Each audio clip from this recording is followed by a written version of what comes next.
Good morning, everyone. It is now 11:01 a.m. Calling the roll for the Monday, June 24th Board of Control meeting. We have Nan Baker, Dale Miller, Trevor Mackler serving as an alternate for Dan Brady, Mike Dever, Dennis Kennedy serving as an alternate for Armin Budish. Here. Lenora Lockett. Here. We have a quorum. Okay, the next item on the agenda is a review of the minutes of the Board of Control meeting held on June 17th. Are there any corrections to the minutes from anyone? None. I will make a motion to approve the minutes. Do I have a second? Second by Mr. Dever. All those in favor of approval of the minutes indicate by saying aye. Aye. Any opposed? The Board of Control minutes for June 17th are approved. Is there any public comment today? No public comment at this time. Are there any tabled items? And no tabled items. Okay, so we can move on then to the first scheduled item? Yes, it's a two-part item. Item number BC 2019-476, Department of Public Works. A, submitting an RP exemption on requisition 45925, which will result in an award recommendation to APG Office Furnishings in the amount not to exceed $59,575.53 for a government cooperative purchase of office furniture for the Harvard Road Maintenance Yard Consolidation Project. And B, recommending the award in connection with said RP exemption. Good morning, Matt Reimer with the Department of Public Works. This is for the Maintenance Yard Consolidation Project. Page 33 of your agenda lists the updated table for our furnishing, fixtures, and equipment package that has been presented over the course of the last few weeks. This will be the final presentation for this requirement. This purchases the last two items on the table on page 33. Specifically, it's for the power troughs and the base table kits for all of our cubicles and office main work surfaces. This purchases them off of the National Intergovernmental Purchasing Alliance contract, with APG being the dealer to purchase them, as well as some other off-contract items that we did informal bids on that we've included in this exemption, and they include some heavier duty chairs for our fleet services area that are in the working areas and the survey area, as well as an ADA accessible lectern for the conference room area. Happy to answer any of your questions. Any questions for Matt? So these are two, Matt, these are two separate items. One is being purchased off the NIPA contract, the other one is not. Is that right? That is correct. The NIPA items are for the base table kits and the the power troughs for those table kits. In general, there's some fabric in there too, but those are minor items on that list. But the second one was informally bid. Informally bid. Actually, both were, because we didn't know our status with the NIPA contract, but that NIPA contract now is under the Omnia Partners umbrella, which is the same as another contract that we do belong to. So they were both informally bid, but we are purchasing one off of using contract pricing from that NIPA contract. Okay. Any other questions? Hearing none, I will make a motion to approve the item. Is there a second? Second by Mr. McAleer. All those in favor of approval indicate by saying aye. Aye. Any opposed? The item's approved. Thank you. Next item, BC 2019-477. It's a two-part item. Department of Public Works submitting a temporary right of entry agreement with CSXT Railroad in connection with in-depth inspections of East 71st Street Bridge number 0138, East 152nd Street Bridge number 0141, and Eddy Road Bridge number 0206 over the CSXT Railroad in the City of Cleveland and Village of Cuyahoga Heights, and B, recommending a payment to CSXT Railroad in the amount of $10,350 for contract review, railroad insurance, flagging services, and ancillary fees in connection with said bridge inspections. Nicole English with Public Works. So this is a right-of-way agreement for in-depth inspection. So we don't have to do these every year. Every year we do have to inspect the bridge, but every 3 or 4 years, you have to actually go on and touch each piece of the bridge, and in order to do that, we have to get on the railroad property. In order to get on the railroad property, we have to have a right-of-way agreement with them, or a right-of-entry agreement, and they charge us for reviewing the contract, for the insurance. They actually send people out to flag on the tracks while we're out there, and so all of that is compensable to them, and this is out of road and bridge funds. Any questions for Nicole? Seeing none, I'll make a motion to approve the item. Is there a second? Second by Mr. McAleer. All those in favor of approval indicate by saying aye. Aye. Any opposed? The item is approved. Next item, BC 2019-478, Department of Workforce Development, submitting an amendment to a contract with Fund for Our Economic Future of Northeast Ohio for fiscal agent services for a collaborative of public-private funders to support employment of county residents in up to 3 sectors in Cuyahoga County for the period January 1st, 2019 through December 31st, 2021, to incorporate the Workforce Innovation and Opportunity Act funding contribution authorized by the Cleveland/Cuyahoga County Workforce Development Board, effective July 1st, 2019, and for additional funds in the amount not to exceed $100,000. Good morning, Frank Brickner from Workforce Development. We are asking for your approval to amend the contract to allow for the federal WIOA participation in the Workforce Connect. I know the county authorized $900,000 of county dollars. There are many other funders for this initiative, including the federal WIOA Act. WIOA dollars let us pay for these type of initiatives to build strong sector partnerships to allow, like our talent pipeline, to get trained and find employment. Our Workforce Development Board did approve the use of these funds. Thank you. Any questions on this item? Councilman Miller.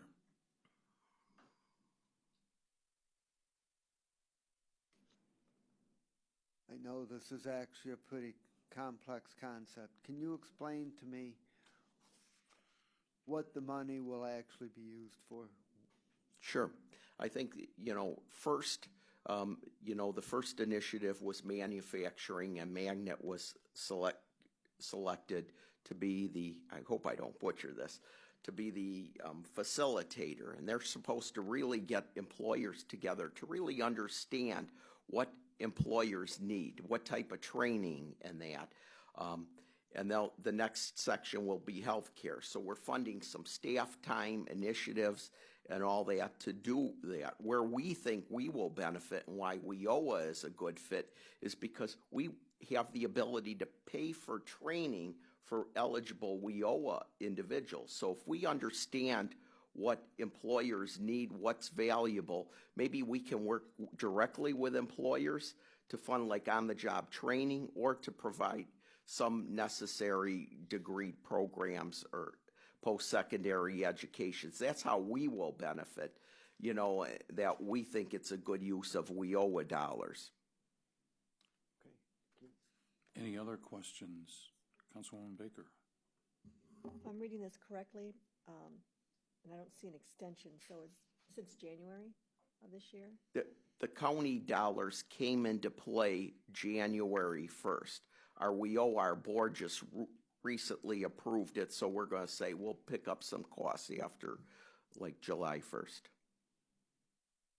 It's a 3-year initiative. Okay, I see it ends in 2021. Yes. Okay, and I don't know if I quite understood, what was the reason for the 6-month delay, given the contract started in January? For WIOA funds, the county is the fiscal agent for us. So we had to wait for the contract to be in place, get our board approval, and then make sure we had sufficient money in our WIOA allocation. So we could say, hey, we'll come on board July 1st and pay for costs effective that date forward. Because it'll be like $2.5 million over 3 years, the total budget. And losing that 6 months is not a problem? Not at all. Okay, thank you. Any other questions? Seeing none, I will make a motion to approve the item. Is there a second? Second by Mr. Dever. All those in favor of approval indicate by saying aye. Aye. Any opposed? The item is approved. Thank you. Next item, BC 2019-479, Department of Information Technology, on behalf of the Office of the Medical Examiner, submitting an amendment to a contract with Justice Tracks, Inc. for maintenance and support on the Laboratory Information Management System Plus for the period October 15, 2018 through October 14, 2021, to expand the scope of services to move attachments to another server, effective June 24, 2019, and for additional funds in the amount not to exceed $7,500. Alan Kilgore with the Department of Information Technology. This amendment to the contract is being posed to address the stability issue with the Justice Tracks Laboratory Information Management System used at the medical examiner's office. The issue at hand is the system becomes unresponsive overnight roughly once every 3 to 4 weeks, requiring the server to be rebooted to restore the application. The vendor, in conjunction with the assistance of the Department of IT staff, have looked into the cause, and a known issue has come to light that the application was not designed to hold the quantity of attachments currently uploaded into the system. This request is for the vendor of the application to perform a custom project to assist in establishing an additional server, write and run a script to relocate the attachments to the server, and assist during this transition. Thank you. Any questions on this item? Seeing none, I'll make a motion to approve the item. Is there a second? Second by Mr. Dever. All those in favor of approval indicate by saying aye. Aye. Any opposed? The item is approved. Thank you. Next item, BC 2019-480, Department of Health and Human Services, Community Initiatives Division, Office of Homeless Services, submitting an amendment to a contract with Joseph's Home for temporary housing and medical respite services for medically fragile homeless men for the period July 1st, 2018 through June 30th, 2019, to extend the time period to June 30th, 2020, and for additional funds in the amount not to exceed $267,547. Good morning, Shari Weir, Office of Homeless Services. This is an extension to an existing contract, and it adds the funds. Joseph's Home provides temporary housing, emergency shelter services for men who are medically frail and not well enough to be in other shelters like 2100 Lakeside. The primary goals are to provide basic temporary housing and safety net services, and then to link the men with permanent housing when they are ready to move out of shelter. Are there any questions on this item? Seeing none, I will make a motion to approve the item. Is there a second? Second by Mr. McAleer. All those in favor of approval indicate by saying aye. Aye. Any opposed? The item is approved. Thank you. Next item, BC 2019-481, Department of Health and Human Services, Community Initiatives Division, Office of Homeless Services, submitting an amendment to a contract with Family Promise of Greater Cleveland for rapid rehousing services for families in connection with the fiscal year 2017 Continuum of Care Homeless Assistance Grant Program, and is for the period June 1st, 2018 through May 31st, 2019, to extend the time period to May 31st, 2020, and for additional funds in the amount not to exceed $155,643. Shari Weir, Office of Homeless Services. Family Promise operates a shelter for homeless families in the community and is the shelter that really focuses on families headed by young adults. Not all the families are headed by young adults, but they really specialize in that. And so this extends the term of the contract and adds funds. And the goals are really to link the families with permanent housing as quickly as possible, and also to help them connect with community supports to help them maintain stability once they leave shelter. Thank you. Any questions on this item? Hearing none, I will make a motion to approve the item. Is there a second? Second by Mr. Dever. All those in favor of approval indicate by saying aye. Aye. Any opposed? The item is approved. Thank you. Next item, BC 2019-482, Department of Health and Human Services, Community Initiatives Division, Office of Early Childhood, recommending an award on requisition 45295 and enter into a contract with Leverage Point Development, Inc. in the amount not to exceed $22,500 for strategic plan development services for the expanding early childhood mental health workforce project, and it's for the period July 1st, 2019 through November 30th, 2019. Good morning, Marcos Cortez with the Office of Early Childhood, Invest in Children. Again, this is a contract with Leverage Point Development to shepherd us through a community planning process to address our early childhood mental health workforce issues. As you know, we have an early childhood mental health program that serves children up to the age of 6 who happen to have social and emotional and behavioral issues. Our providers are constantly having issues recruiting and retaining qualified therapists, and this results in long wait lists. To address this, we wrote a grant to the Cleveland Foundation to help us look at it. Once we received the award, we issued a bid twice. The first time we received 0 bids. The second time we received 2 bids. Leverage Point Development represents the lowest and best bid. Any questions? Councilman Miller.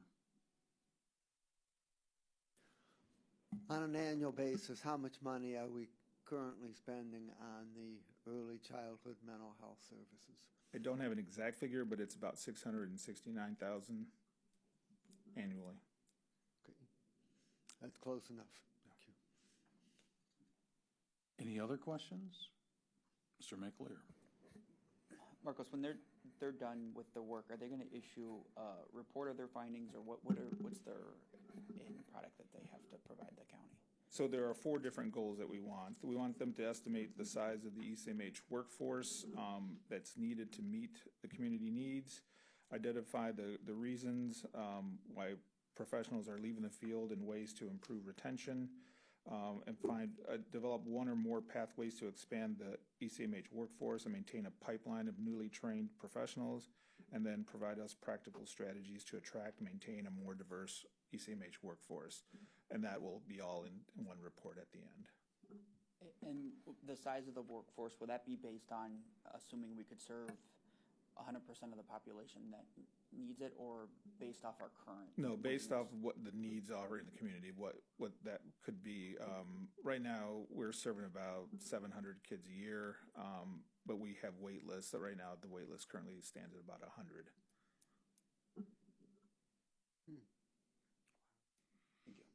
Any other questions? Hearing none, I will make a motion to approve the item. Is there a second? Second by Mr. Dubber. All those in favor of approval indicate by saying aye. Aye. Any opposed? The item is approved. Thank you. Next item, BC 2019-483, Department of Health and Human Services, Division of Children and Family Services, submitting an amendment to a contract with Charter Communications Operating LLC, doing business as Spectrum Reach, for digital advertising and search placement services to recruit foster and adoptive parents for children in the custody of the Division of Children and Family Services, and is for the period October 1st, 2018 through June 30th, 2019, to extend the time period to December 31st, 2019, and for additional funds in the amount not to exceed $14,998.58. Good morning, Stephen Flannery with Division of Children and Family Services. This is an extension of an existing contract with Spectrum Communications. Used to be Time Warner Cable, in case anybody's wondering. We have a program going on where it's creative display ads and search placement program where we are placed in the top 3 of a Google search for a defined set of foster terms for foster care and adoption. This is going to extend the contract until the end of the year with an additional $14,998. And the source is state adoption incentive monies. Okay, are there any questions? Mr. McLear? Just why are you only going out through the end of the year? What's the plan after December 31st? We're going to have to look at rebidding it. The reason we're extending it with them is because their performance has been, your normal click-through rate is 2 to 3%, and this has been averaging over 9%, which is really good results for website traffic, but we still need to rebid it next year. Any other questions regarding this item? Hearing none, I'll make a motion to approve the item. Is there a second? Second. Clear. All those in favor of approval indicate by saying aye. Aye. Any opposed? The item is approved. Thank you. Thank you. Next item, BC 2019-484, Sheriff's Department, recommending an award on requisition 45118 and enter into a contract with Alternative Body Connections LLC in the amount not to exceed $24,500 for inmate physical therapy evaluations and treatment services. And it's for the period June 24th, 2019 through December 31st, 2019. Good morning, Tanisha Gates with the Sheriff Department, requesting approval to contract with Alternative Body Connections for evaluation and treatment for physical therapy for the inmates. Currently, the service is not under the Metro contract, but talks have begun with Chief Carney and Metro Health to get that worked out. And until that happens, we would still need this contract to provide these services for the inmates. Okay, any questions? Lenora? Nora Lockett, Office of Procurement and Diversity. I checked this morning, the vendor's not registered. Do you know if they're under a different name? Registered and IG office? I'll double check that. We can but- do a conditional. I also checked, I'm not sure if these are just physicians. There's an exemption for physicians, but Yeah, I don't know if this is just physicians. I can get that information for you. I'll work that out this afternoon. Mr. McAleer? Tanisha, is this vendor currently the vendor that provides these Yes, services? he has been providing these services for the last few years, several years rather. And then do you know how many inmates on average, go to get physical therapy? He comes out once a week, and I'm thinking it's ranging between 10 to 20 inmates. And he comes downtown? Yes, on Saturdays to the Cuyahoga County Jail. And is it Dr. Tallman that issues the physical therapy, or is it inmates that were having physical therapy needs before they? Dr. Tallman is the one that's giving the instructions to Alternative Body Connections to perform the evaluation and treatments for the inmates. Thank you. Just to add on to what Lenore said, if the vendor's been providing the service and hasn't registered, we got to get that correct. Yes, Lenora Lockett. Hopefully they're under a different name. Maybe that might be the. It may be Dr. Zillman, but I can double check that again when I get back to my desk.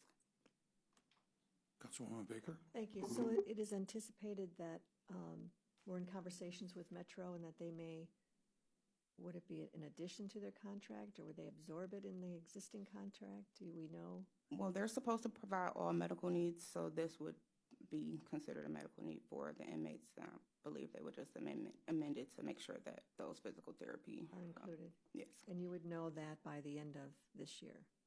Yes. Thank you. Any other questions? So should we approve this contingent on the paperwork being Yes. put through? Stephen Witt with the Sheriff's Department. The vendor is currently registered under Kurt Zillman. Zillman, that's what. Kurt Zillman? Mm-hmm.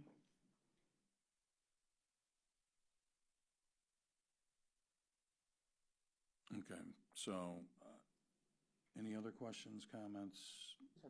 One more question about the, existing contract. When did the last contract expire, if this starts today? There is no contract. So how was that vendor, or how was Dr. Zillman providing those services? With the instructions of the medical staff in the jail, he comes out and performs the services. With the new ERP system, we aren't allowed to issue these payments unless he has, the funds have been encumbered. So that was the need for this contract. So he was billing us basically on an office voucher, is that what? Yes. Okay, so those amounts had to be fairly nominal then, because they would have had to been under $1,000 to. Absolutely. Okay. So, if they were, I'm just trying to, if for 6 months it was 24,000, or it's projected to be 24,000, and it comes out weekly, I guess weekly would be under $1,000. But was it ever bid out, or? Yes, it was bid out, and Dr. Zillman was the only bid. I meant answered twice. Prior to this award, Oh. was he ever selected through a competitive process? I don't have the answer. I can't get it for you, but I do not believe so. Okay. If you could just provide some additional information of how he was selected Prior to this. Prior to this. Mm-hmm. Absolutely. Councilwoman Baker.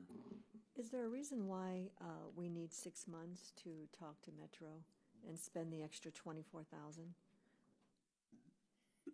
if the intention is that they are going to absorb it because it is part of their services, I just wonder why we're even going down this road if this can be resolved within the contract that exists. That's a good question. I thought that this contract would last until the end of the month, and this, I mean, not end of the month, end of the year, but that was prior to the Metro Health contract being put in place. So it may not need the whole 6 months, and I'm sure we won't utilize the full $24,500, but it is great to have it in place just in case. If I may, and it was being billed prior to this request by invoice? Mm-hmm. Is there a reason why, I'm not sure if that's a great way to do it, but is there a reason why we can't continue that and then try to? We're trying to make sure that every known expense is encumbered so that we set aside the funds both from to allocate it properly in the budget and to satisfy the audit citations that we've received. Right. I just have one question, is that none of this 24,000 is for things that have already happened, is it? No. So the last office voucher, I'm assuming, would have been in the last 30 days. Mary Akers was receiving the office voucher, the invoices and making those payments, but I can double check when the last one was issued and paid. Okay. I'll check that too on our end. Mr. Michael? Can we get a total, when you're following up, just how much we paid to Doctor him for the, over the whatever, and whenever he started? Mm-hmm. Absolutely. And then just to Councilwoman Baker's point, I think, Councilwoman Baker, it's going to probably result in a contract amendment with Metro Health because of physical therapists, when we were working on the contract, I don't remember a line item for physical therapy. So I'm guessing it's going to result in a Metro. Mm-hmm.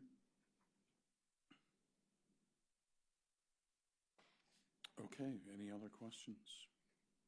Comments? So we'll get some additional information related to this item and get that distributed to the board. In the meantime, I will make a motion to approve the item. Is there a second? Second. Second by Mr. Mackler. All those in favor of approval indicate by saying aye. Aye. Aye. Any opposed? The item is approved. Thank you. Sure, can I ask one more question on this? Yes. I just, it might be for the law department, but do we have our standard out clause in this contract in case we can have Metro Health start the treatment before the end of December? I can certainly review the contract and get back to you.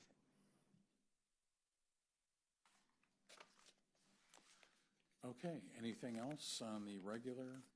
We're moving on to the consent agenda item, and it's item numbers BC 2019-485 through 489.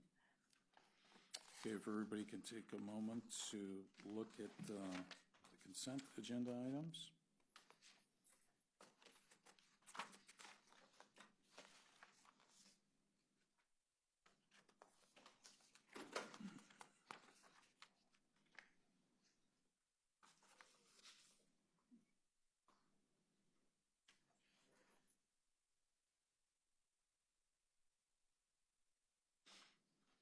Any questions on the consent, Mr. Mackler?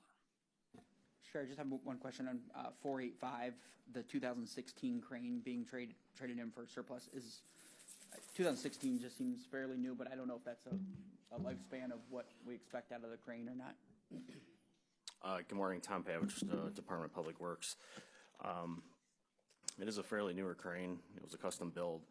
But for this item, we're looking to declare it a surplus so we could either auction off on gov deals or do a trade-in towards a new vehicle. Public Works, in particular, our fleet division, we're trying to better strategize, how our fleet vehicles operate in the field, and this vehicle is not part of that strategy. It's currently not in use, and to capitalize on it being so recent, we're trying to maximize the value we get in return either through the auction with gov deals or a trade-in. So to sum it up, it's not part of our long-term strategy to continue with this truck. It requires certain certifications with certain local 18 operators. And it's more of a pain, so we're trying to capitalize on this right now. Yeah, just to add to that also, it's certain certifications are needed for this truck. We've had some retirements. So rather than having the vehicle sit, we were looking at as possibly contracting out the needs of this type of vehicle into the future, so. Just as a follow-up, if I can, Tom, do you know how much did we pay for I that? believe this truck was, it was $317,000, so. What do you think it's worth now? We're in the process of gauging that. I mean, the first offer that we had yielded was $170,000, but we're working with OPD on trying to do the gov deals just to try to make sure that, we're going to capitalize on the maximum trade-in value. Eventually this will get put towards a new purchase of a vehicle that will be better utilized with Road and Bridge. But not a crane. But not a crane, no. And looking at those differences in price, we have to factor in depreciation. I think Mike Chambers factor was over $22,000 a year depreciation right alone. We've had additional some repairs with this crane. It's a unique, anytime you start utilizing a crane, there's a lot of uniqueness that you have to be cautious of. Okay. Councilman Miller.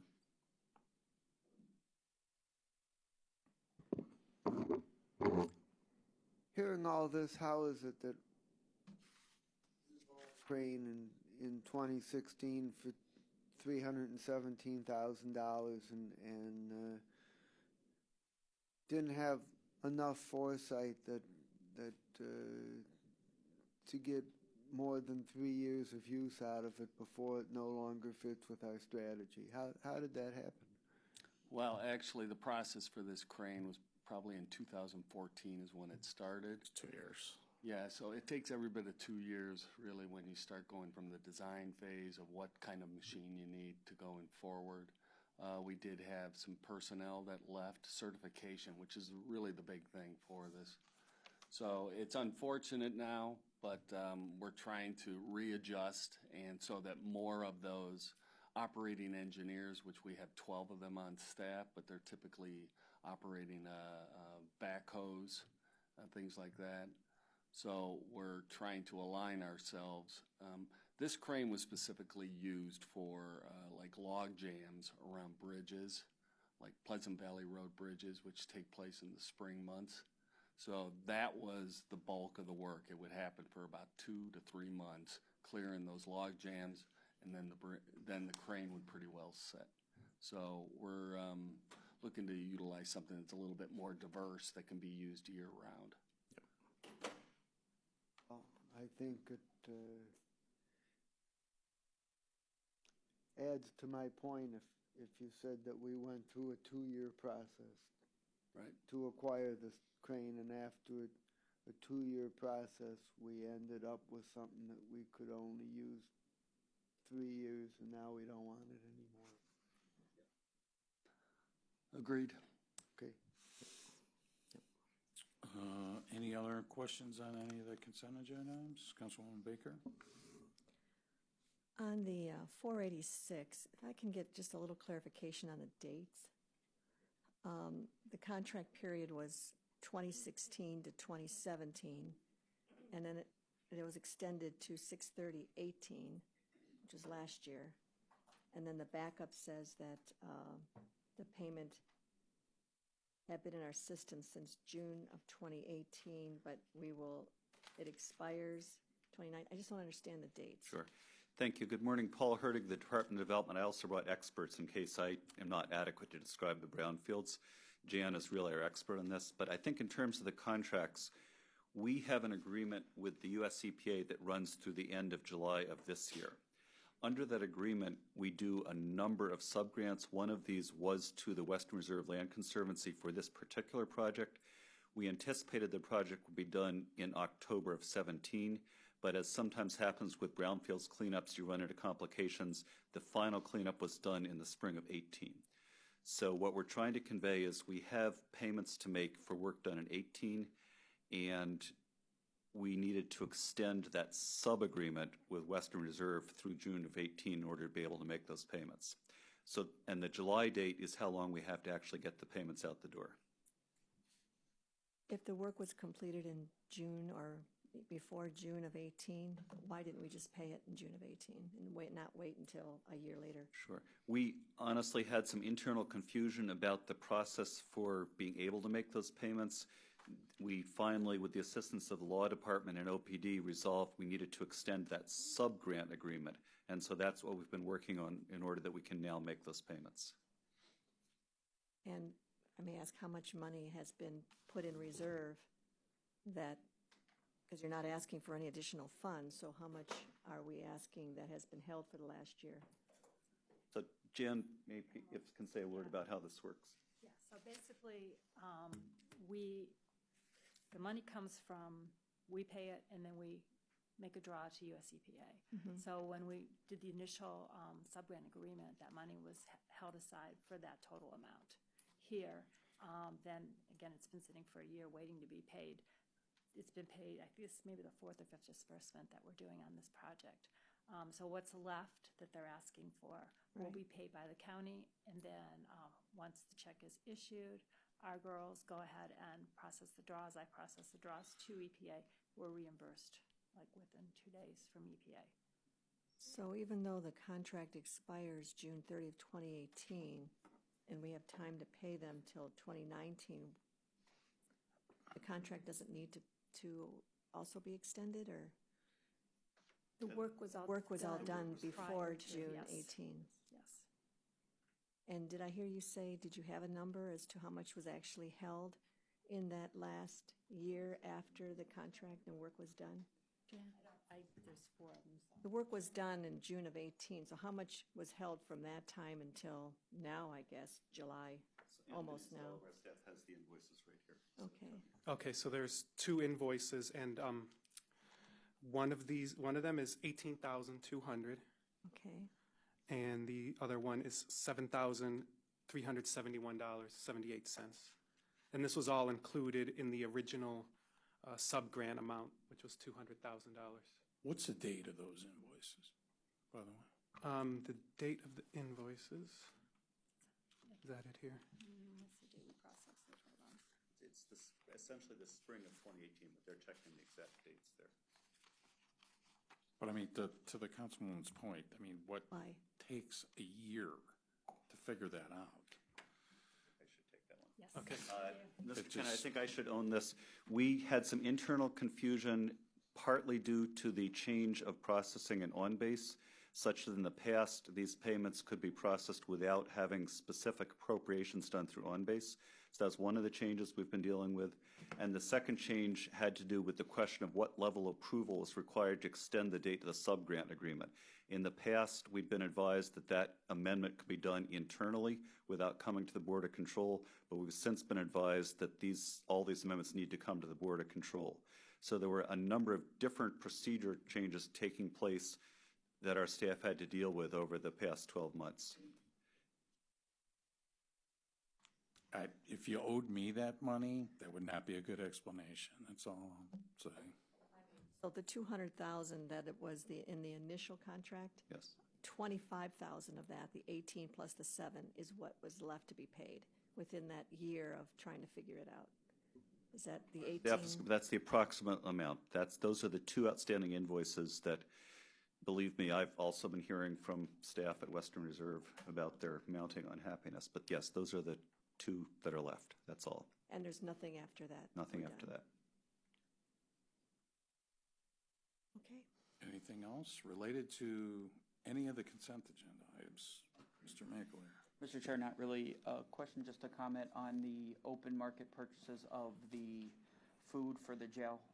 On the list of positive steps that in the county jail, the administration has indicated they went out to bid for food service provider, and they're currently scoring the vendor. So hopefully this will be the last food order as it takes us through September. So hopefully we can get a contract in place by then, so we don't have to worry about these issues. That is our hope.